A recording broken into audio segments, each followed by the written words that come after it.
paper that BIC prepared now needs to be just reviewed again in light of the last mile information, but I know that's certainly on the agenda. So the document itself is summarised here. It follows a STO framework which has had good background and history with research.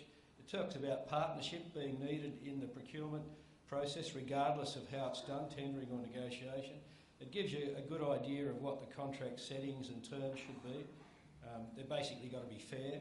There's a good discussion on asset ownership in there and barriers to entry, because that's really important in this discussion.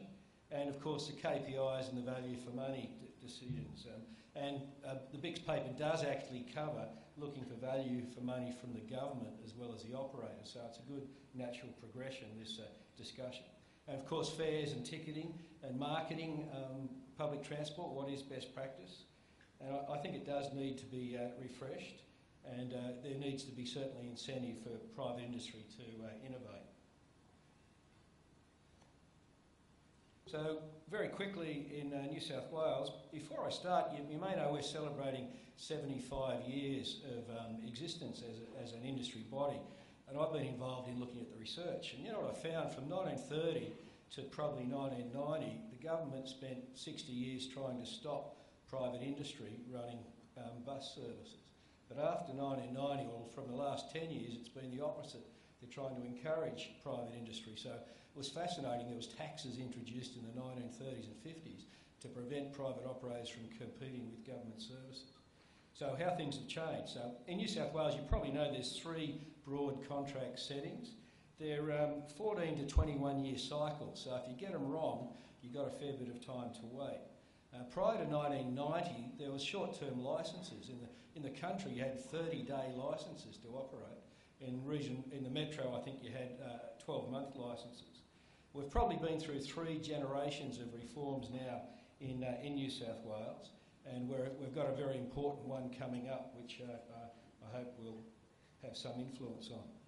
So very quickly, in that period from 90 to 13, the contracts were generally renewed with the incumbent, with the partnership with the operator as a mechanism to deliver this value for money that we're talking about today. There were a number of reviews, though, that did recommend significant changes to service planning and the procurement model and the contract requirements.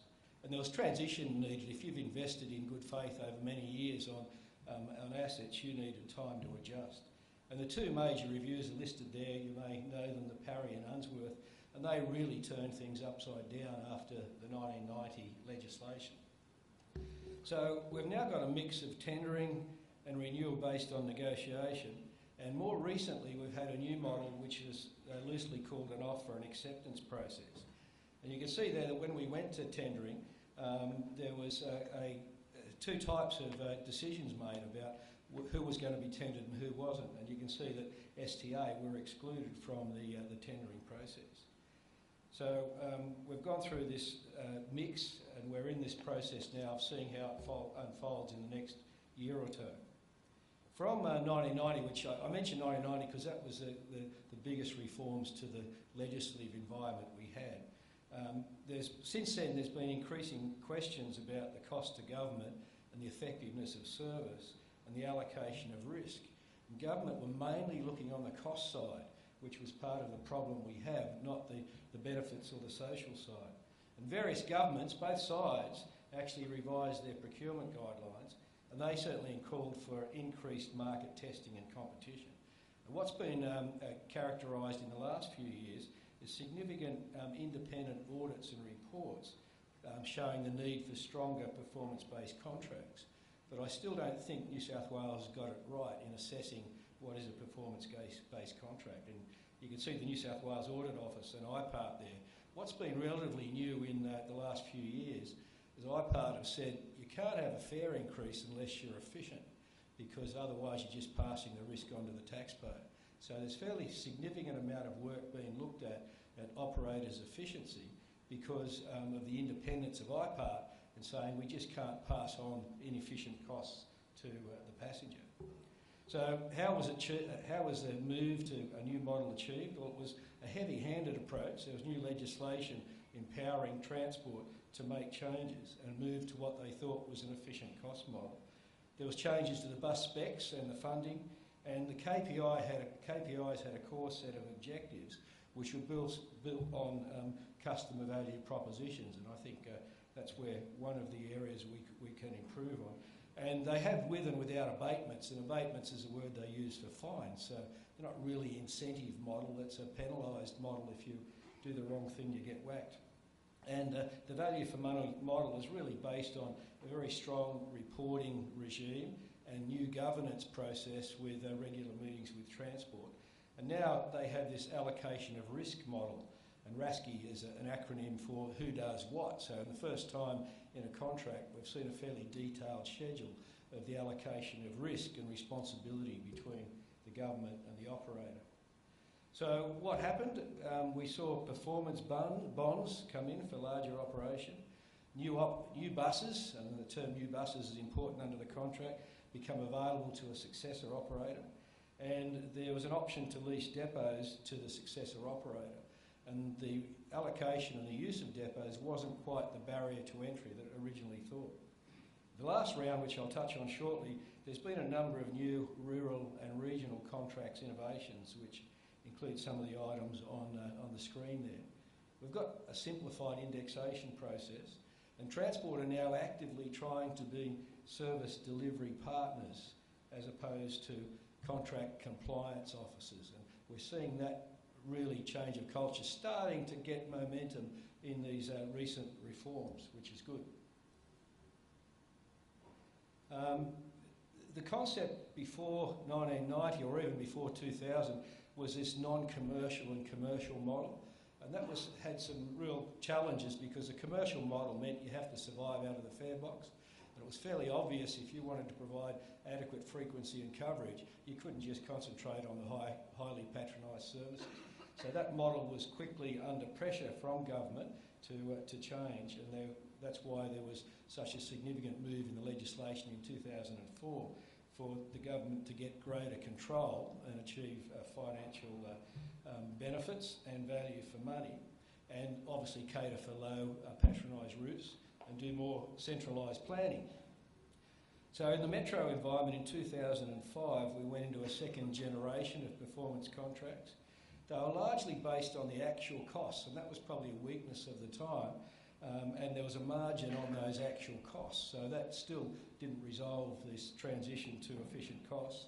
And they were still area-based contracts, so operators had an area with exclusivity, the thinking being if you really had to grow the business and innovate, you needed to have some control over the service where you operate. The contract regions were actually designed to link into the major towns like, major cities, like Parramatta and Bankstown and Chatswood. And tendering at the end was one of the, unless you gave access, in 2005, if you didn't give access to your depots, then you were going to go to tender at the end of the next round. And there was some operators that did give access to their depots because they didn't own them, and there were others that didn't. So they were called second term contracts. So that took us through to 13-14, and you can see when the Minister announced tendering, which was a shock. 8 of the 11 private regions were tendered, none of the STA regions were tendered, and it was done in 2 stages, and STA, instead of facing a tendering process, were awarded a 5-year contract. So just giving you a bit of history, this is a performance report that Transport produced showing that things are working, that 95% on-time running is going in the right direction. But just in the last year or so, there's questions about these targets and how they interact with customer satisfaction, because as we heard this morning, if you slow the trips down, you can probably get better on-time running, depending what your targets are, but it's probably going to reduce the customer service. And also, if you add a lot more buses in, then you can achieve probably better on-time running. So I think there's a little bit of a conflict emerging between the customer satisfaction and the on-time running. This is again is a Transport for New South Wales slide. You can see that there's 9 items that are used in measuring the overall satisfaction index, but the message is that the community are told that the customer satisfaction on-time running are certainly improving. and that's an important message that is now regularly reported by the agencies. So I wanted to just touch base to give you a bit of an overview of what's happened. And like other jurisdictions, the cross-regional bus systems have been expanded. There's been a new bus specification and procurement panel, which it's been controversial. And the introduction to Opal and the fare system is a fairly major reform. You heard Tony talk about some of the infrastructure programs being the largest ever. I think there's 2 points I'd make about that. A CBD coach terminal's missing in the list, so we really need a sense. There's a lot of tourist vehicles coming in and out of the CBD, and there's nowhere for them to drop off or lay over. And the other big thing from that corridor that Tony showed is that you might notice it goes right past BusNSW front door, so we're pretty pleased about that, which is good. And the B-line double-decker model is now, there's 38 double-deckers going to run a high-frequency service from the northern beaches to the city. That's over and in an existing region, so that removal of exclusivity allows that operation. And you know that we were fairly proud of achieving in the regional and rural environment, I think the first time that we have a variation in the compliance for the operator based on the size of the contract. And there is a very extensive New South Wales Growth Services program, which I won't touch on. Tony mentioned a bit of it before. So following the tenders, the contracts in outer metropolitan Sydney, so this is Newcastle, Blue Mountains, Wollongong, they were actually renewed by negotiation, but they used the metro tendering benchmarks of price and also the various other performance measures. But the rub was they were only done for 3 years. So this is this is that next round that I'm talking to you about, because there's 10 private bus operator contracts that actually expire next June, July. And there is an opportunity for a 1-year extension, but we're really trying to understand what the next procurement model is in this these generational change. And what we have been able to establish, though, is that those 10 private bus operators are exceeding all of the benchmarks that the government have set for them, and including the cost benchmarks that are set. So we would argue if they've had 3 years and they're performing over and above the agreed benchmarks, and there is some opportunity then to negotiate a further contract. So that's yet to be determined. Region rural, I just wanted to show you this. You may not know there's 45 towns in New South Wales with 7,500 people or more, which means they all have a route service. There's the free skill travel scheme is a major part of transport in country areas. There's over 1,000 dedicated school routes. There's 680,000 students that travel on these schemes every day, and there's 4,200 schools. So can you imagine the logistics of transporting 4,200 schools in a new contract model? So what happened in regional and rural? In 2007 and 8, we moved to the second generation contracts. It still had separate funding models, but there was funding tied to the actual bus for the dedicated school services. And the free schools transport scheme still made up 90% of the payments to operators. And the SSTS, the free school travel revenue that operators received, was used to support and provide route services. And Transport had increasing concern about this model because of the linking of the students' application to the funding, and when they were analysing the data, they saw great variations in margins.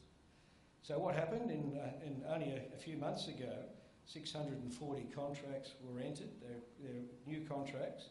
They're 8 years with the right to negotiate, and now there's only one funding model with a percentage margin on the operating costs, with the buses being explicitly funded. There are 4 types of contracts, as I said, based on size, and there are some patronage incentives, which was, we thought, an important achievement. And the value for money structure was similar to the core documents of the tenders, and in that there was you had to buy off the panel, there was a reporting regime, there was a KPI regime, this RASCI table of who does what, and there were very strong governance schedules. And for another important initiative, there was a change event mechanism included in the contract. The metro contracts that were entered through that tender process, were really master servant, and there was no change event provision. So at least in regional rural, we've got the opportunity to have a look at how we can work. Now this was a challenge. See that box, the benchmark efficient cost? That's where the industry felt we had to end up. And you can see on the left-hand side there were 76 B contracts, which were the town services, the combined route and school. And on the right-hand side were the dedicated school services. We had to come up with what we thought was an efficient range for payments to the operators. And the industry took the lead in this and worked very strongly. And we migrated those 76B contracts and the 612As into that range. Why there's a range is because it depends on the ratio of your fixed cost and variable costs. It does vary depending on obviously your low and high kilometres. So that was the challenge, and to achieve that gave us the 8+ set next contract provisions. So we're able to show that we're at an efficient benchmark sustainable cost range. You don't need to see the detail on this, but what I wanted to show you is down the left-hand side are the 23 core performance indicators that Transport for New South Wales thinks important.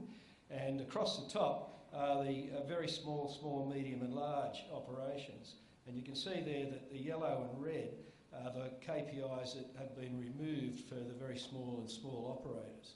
So the concept, you've still got the same core performance indicators, but the requirement for them varies on the complexity of the operation. And you probably can't read it, but there's a column there which has got a class of KPI, and that depends on how important that KPI is and does link to whether there are penalties attached to it. So that's the main structure that Transport are using with price to determine value for money, and they're meeting with you about that to see how you're performing, and you have dashboards and you have reports. So I did write these slides before the last couple of days. So we've talked about big data. Certainly that's really opened things up to a lot of the new developments. And the Transport Technology Roadmap, I was at that release with the Minister. And the automation of the school students transport scheme, we've now got 680,000 students that anyone applying for free school travel have to do it online. And the intention is that the mapping technology in the school system will talk together and will be automated so that you don't have the paper system that you now have. You know that there's been an expansion of the real-time information. New South Wales has now got apps, as I think others do, that tell you how many people are on the bus. So not just when it's coming, but how crowded it is. So that's a new initiative because of the big data. And IPART, if anyone wants to go into it, because of having to justify fare increases, they've got this forensic analysis of what efficient costs are for the private sector. And Tony mentioned the Growth Bus program, so I won't talk more about that. We think it should be 2,000, but 1,000 wasn't a bad number to get started in the Growth Bus program. So the other changes I think have come out of the discussions: extensive media, those future transport summits we are part of. I'm confirming the ongoing need for mass transit. These cycles are 7 or 8 year cycles. I think the next one is still going to be relatively similar to the existing one. But we do need to look at how we integrate this last mile stuff, and I think Wayne and Michael are in that space as well, and how we look at that in the contract setting. And what's happening in New South Wales is quite interesting, and the suppliers who aren't here would be interested. There's a move to multi-purpose accessible vehicles to service the very various passenger needs. So we're seeing a sweating the assets better. So National Disability Insurance Scheme services, assisted school travel, community transport, flexible service. We're seeing that model, if you like, moulded into a different system where it requires more flexibility in multi-purpose vehicles, and some of those trials and purchases are going on, and some of the vehicles are at our bus show.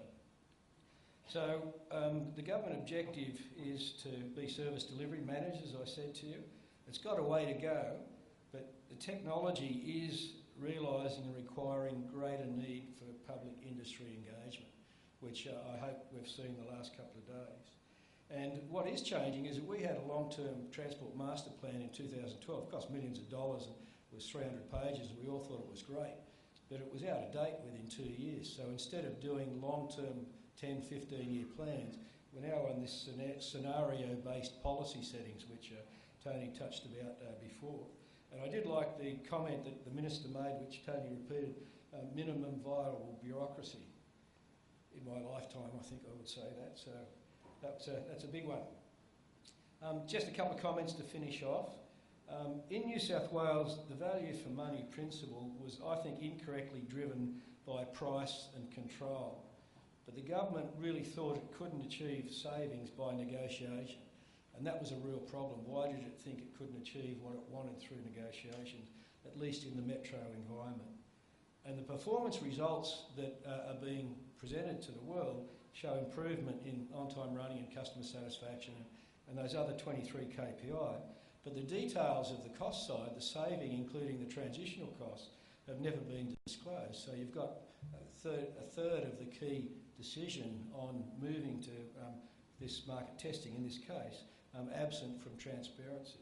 So I think there's also a contradiction. If that 2013 reforms was largely driven by savings, which I think it was, then why wasn't the STA part of that franchise environment? But now we're seeing signs of other components of value for money, in partnership and priority, possibly driven by technology. And I think Chris will follow up on this, because I don't think we did the social side very well, and we missed that evaluation. So,